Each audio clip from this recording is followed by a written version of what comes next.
السلام علیکم یا اسٹوڈنٹس، کیا حال ہے؟ امید آپ سب خیریت سے ہوں گے، اللہ آپ کو اپنی حفظ و امان میں رکھے۔ جی آج ہم 86 64 78 کی ویڈیو بنائیں گے، اور جن لوگوں نے ابھی تک ہمارے چینل کو سبسکرائب نہیں کیا اسے سبسکرائب کر لیں۔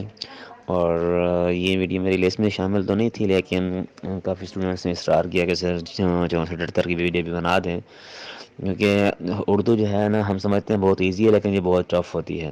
اور جن لوگوں کو نا کوئی خصوصی ویڈیو بنوانی ہوتی ہے تو یہاں اسکرین پر نمبر شو کر رہا ہے، یا اسی کامنٹ سیکشن میں بھی لکھ کر آپ لوگ اپنی پسند کی ویڈیو بنوا سکتے ہیں، یعنی کہ اہم اہم سوال جو ہے وہ پوچھ سکتے ہیں آپ لوگ۔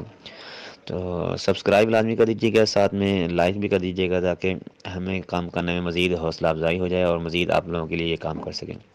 تو ٹوٹل 9 یونٹ ہیں، 9 منٹ ہم جسٹ 5 یونٹ سلیکٹ کریں گے، اور آپ صرف پہلے 5 یونٹ ہی سلیکٹ کر لیں بس۔ اس کے علاوہ مزید 6، 7، 8، 9 یونٹ کرنے کی ضرورت نہیں ہے۔ پہلے 5 یونٹ میں سے ہی 5 سوال ایسے آ جائیں گے جو آپ لوگ پیپرز کے لیے تیار کر کے جائیں گے، اور اسی میں سے پیپر آپ کا آ جائے گا۔ یونٹ نمبر 1 جو ہے آپ لوگوں نے کرنا ہے، اس میں سید سلمان ندوی کا نظریہ کر لیں ایک تو، اور دوسرا ڈاکٹر مسعود حسین خان کا نظریہ کر لیں۔ بس انہی دو کو کر لیں، اور انہی میں سے انشاءاللہ ایک لازمی آ جائے گا۔ اور دوسرا سوال اس میں سے کر لیں، اردو زبان کے مختلف نام کون سے ہیں؟ تو ایک ہندی یا ہندوی کیا ہوتا ہے، اور ایک اردو جو ہے یہ کیا ہوتا ہے۔ بس یہ 2 کر لیں اور باقیوں کو چھوڑ دیں۔ اس کے بعد آ جاتے ہیں جی یونٹ نمبر 2 میں آ جاتے ہیں، جو میں آپ کے سامنے یہاں پر لگا رہا ہوں، یونٹ نمبر 2۔ جی یونٹ نمبر 2 جو ہے یہاں پر اوپر لے جاتا ہوں، ہاں جی۔ ایک تو جنوبی ہند کا تعارف چھوڑ دیں، تاریخی پس منظر چھوڑ دیں۔ ایک تو مثنوی اور غزل اور دیگر اہم اصناف کون سی ہیں، ایک تو یہ یاد کر لیں۔ اور نمبر 2 پر آپ لے کر لیں ملا وجہی کی سبرس، یہ یاد کر لیں بس۔ اس کے بعد باقی نیچے والے سوال چھوڑ دیں، سلاطین کا کیا کردار تھا، صوفیہ کا کردار کیا تھا، تاریخی عوامل کیا تھے، ان سب کو رہنے دیں۔ ہاں ایک نظر اس کو دیکھ لیجئے گا، اردو زبان و ادب کے فروغ میں جنوبی ہند کا مجموعی کردار کیا ہے، لیکن اتنا خاص آنے والا نہیں، آنے والا اسی میں سے مجھے لگتا ہے ملا وجہی کی سبرس ہی آئے گا انشاءاللہ۔ اس کے بعد آتے ہیں جی یونٹ نمبر 3 کی طرف، اور یونٹ نمبر 3 میں جو آپ نے کرنا ہے وہ یہ ہے کہ اہام گوئی جو ہے وہ کیا چیز ہے، اہم گوئی کی تحریک کیا ہے، اس کو آپ نے لازمی کرنا ہے۔ اور اس میں اہم گوئی جو شعراء ہے، اس میں شعراء میں تو شاکر ناجی میرے خیال میں لازماً اسی نے ہی آنا ہے۔ اور اس کے علاوہ جو ہے اس میں سے مضمون شاکر ناجی اور مضمون ان دونوں کو دیکھ لیں بس، اس کے علاوہ کچھ بھی اس میں دیکھنے کی ضرورت نہیں ہے۔ ہاں اہام گوئی کے اثرات صرف پڑھ لیجئے گا، صرف اہام گوئی کی تحریک کیا ہے، شاکر ناجی اور مضمون، اور اس کے اہام گوئی کے اثرات۔ اس کے بعد باقی چیزوں کو سکپ کر دیجئے۔ اور نیکسٹ پہ آ جاتے ہیں ہم، شاکر ناجی آپ کے سامنے گزر رہا ہے، اس کے بعد اہام گوئی کے اثرات چھوٹا سا ہے، اتنا بڑا نہیں ہے۔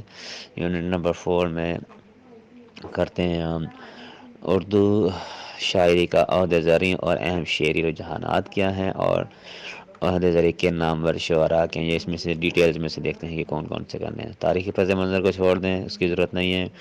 عہدہ زریں اور اہم شعری رجحانات کون کون سے ہوتے ہیں، اس کو بھی چھوڑ دیجئے۔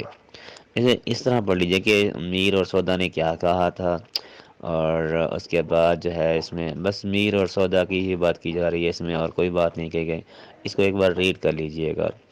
اور نیکسٹ اس میں آ جائیں گے جو اہم جو ہے نامور شعراء، اس کو آپ نے دیکھنا ہے۔ ایک تو اس میں سودا ہے، اس میں سے عہدہ زریں کے نامور شعراء میں سے ایک لازمی آنا ہے۔ ولی آ سکتا ہے، سودا آ سکتا ہے، مرزا رفیع الدین ہے، اور بس یہ 3 ہی ہیں، اس کے علاوہ اور کوئی نہیں ہے۔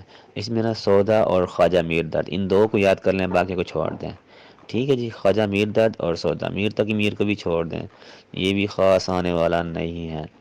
اور اس کے علاوہ اور کوئی نہیں ہے، میر تقی میر، سودا اور خواجہ والا، بس یہ کر لیں 3 میر تقی میر کو چھوڑ دینا ہے، باقی کو کر لینا ہے۔ ٹھیک ہے، اس کے بعد نیکسٹ یونٹ نمبر 5 میں آ جائیں، دبستان دہلے، تاریخی پس منظر کو چھوڑ دیں، سیاسی پس منظر کو بھی چھوڑ دیں، معاشرتی یا تمدنی پس منظر کو کر لیں، اور اس کے علاوہ اس میں سے میں کہتا ہوں اس یونٹ کو نہ چھوڑ دیں، یہ یونٹ تھوڑا سا بڑا لگ رہا ہے، اس کو رہنے دیں۔